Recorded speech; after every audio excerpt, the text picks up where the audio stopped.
for the minute, Sam, and we've just discussed... I'm delighted that our Traveller team in Hampshire has put together this short film which shows how to get the best out of education and what it has to offer for children and young people from travelling backgrounds.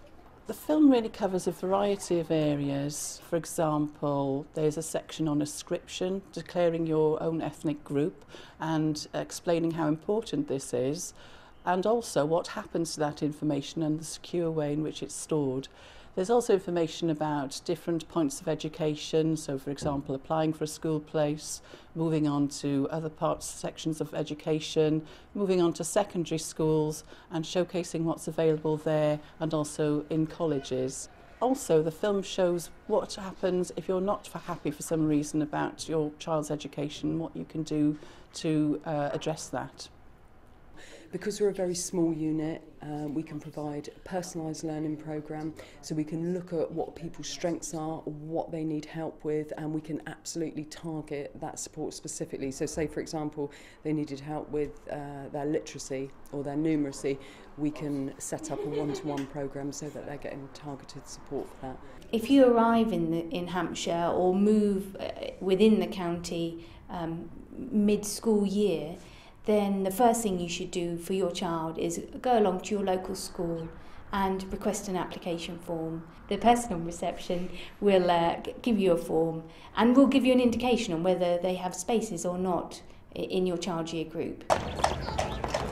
I think it's absolutely vital that the children of Wycombe today understand some of the heritage of Wycombe Fair. The Royal Charter's been around for such a long time, and these children are year 5s, they're 9, and for many of them this is their first experience at the fair, because the horse fair element happens during the day, and so although they're used to seeing the fun fair in the evenings, they don't normally see what it's really all about, which is the horse trading.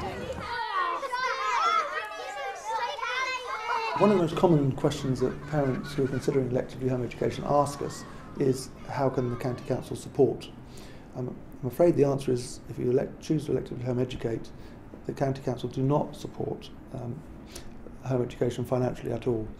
I think you need to bear in mind that if you're going to provide your child that rich education, things like visits to castles, to monuments and so forth, museums, textbooks, videos, laptops, computers and so forth to aid the education, that would be your parental responsibility.